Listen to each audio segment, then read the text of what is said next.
भारत देश में शायद ही कोई हो जो छत्रपति शिवाजी महाराज को न जानता हो।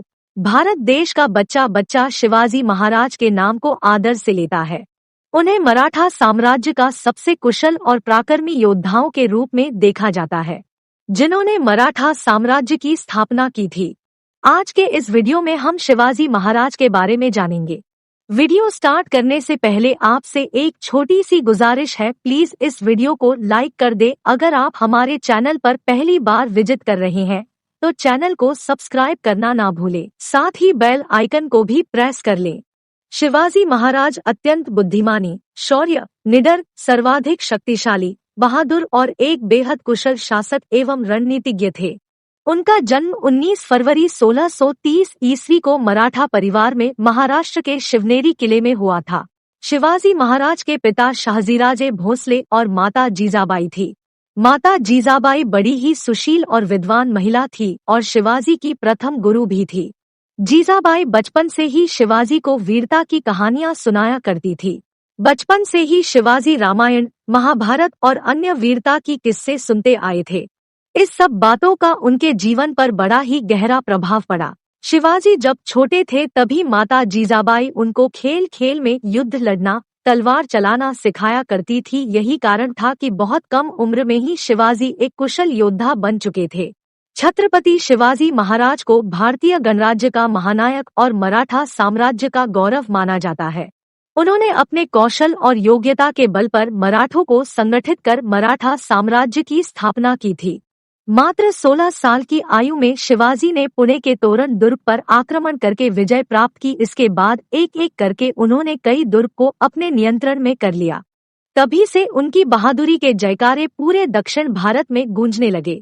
शिवाजी महाराज की इस साम्राज्य विस्तार की नीति की भनक जब आदिल शाह को मिली तो वह बहुत क्रोधित हुआ।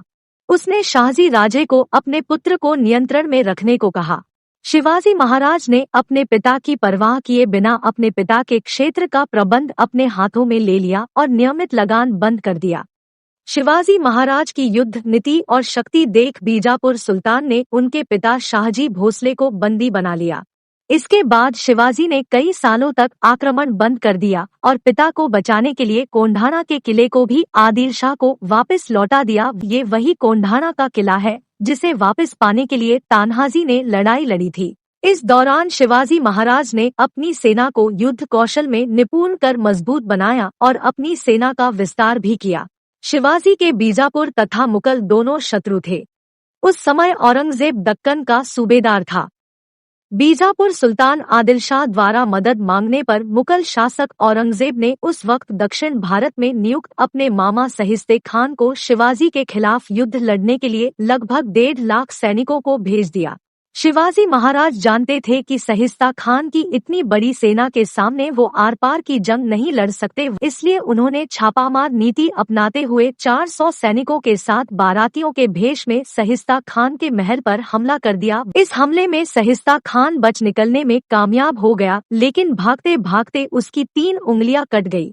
इस हमले में सहिस्ता खान का बेटा भी मारा गया। इसके बाद सहिस्ता खान दक्कन से वापस भाग गया और औरंगजेब ने उसे बंगाल का सूबेदार बना दिया। शाहजहां के आदेश पर औरंगजेब ने बीजापुर के साथ संधि कर ली और इसी समय शाहजहां बीमार पड़ गया। उसके व्याधिग्रस्त होते ही औरंगजेब उत्तर भारत चला गया और वहां शाहजहां को कैद करने के बाद मुगल साम्राज्य का शासक बन गया। शाहिस्ते खान ने अपनी सेना के साथ मिलकर शिवाजी महाराज के कई क्षेत्रों को जलाकर बर्बाद कर दिया। ये सब देखकर शिवाजी महाराज ने इस बर्बादी का बदला लेने की ठानी और मुगल साम्राज्य के कई क्षेत्रों पर हमला बोल दिया। उन्होंने अपने साहसी और बलशाली सैनिकों के साथ मुगलों के कई इलाकों में लूटपाट करना शुरू कर दिया। वहीं सूरत उस समय मुस्लिमों के प्रमुख तीर्थ स्थल हज पर जाने का एकमात्र प्रवेश द्वार था। सूरत में भी शिवाजी महाराज ने अपनी विशाल सेना के साथ सूरत के व्यापारियों से जमकर लूटपाट की, लेकिन उन्होंने किसी भी आम आदमी को अपनी लूट का शिकार नहीं बनाया। सूरत पर हुए हमले के बाद अब औरंगजेब किसी भी कीमत पर शिवाजी महाराज को अपने कंट्रोल में करना चाहता था। साथ ही वो अपनी रियासत में हुई लूट का बदला भी लेना चाहता था। इसलिए उसने राजा जय सिंह को शिवाजी महाराज के खिलाफ युद्ध करने के लिए भेजा। जय सिंह के खिलाफ शिवाजी महाराज का भयंकर युद्ध हुआ और उन्हें हर जगह हार का मुंह देखना पड़ा। इस लड़ाई में शिवाजी को संधि करनी पड़ी जिसे पुरंदर की संधि कहा जाता है, जिसमें शिवाजी महाराज को बहुत से किले वापस कर औरंगजेब का बीजापुर के खिलाफ साथ देने के वादा करना पड़ा। इसी बीच औरंगजेब ने शिवाजी महाराज को आगरा के किले में बुलाया जहां पर शिवाजी और उनके पुत्र संभाजी गए। लेकिन उस दरबार में हुए अपने अपमान को शिवाजी सहन नहीं कर पाए और औरंगजेब का विरोध कर दिया। लेकिन इस समय बाजी औरंगजेब के हाथ में थी और उसने शिवाजी को आगरा के किले में नजरबंद करवा दिया। लेकिन शिवाजी तो शिवाजी थे, अपनी कुशल रणनीति की वजह और अपने लिए लोगों के दिल में प्रेम की वजह से वो अपने पुत्र के साथ सकुशल वहां से भागने में सफल रहे और वापस आकर 3 साल तक शांत रहने के बाद फिर से चुनौती के लिए तैयार हो गए। शिवाजी ने फिर से सूरत पर हमला कर औरंगजेब को अपनी उपस्थिति का एहसास करवाया। लेकिन इस समय शिवाजी को अपने मराठा साम्राज्य के लिए एक आइडियोलॉजी तैयार करनी थी और उन्हें खुद पर गर्व करने का एहसास करवाना था। पूना और कोंकण में बहुत सारे क्षेत्रों को जीतने के बाद शिवाजी ने अपने और आगे आने वाले अपने वंशजों के लिए छत्रपति के टाइटल को अपनाया। 50,000 लोगों के सामने 6 जून 1674 को रायगढ़ में शिवाजी महाराज को छत्रपति की उपाधि देकर उनका राज्याभिषेक किया गया।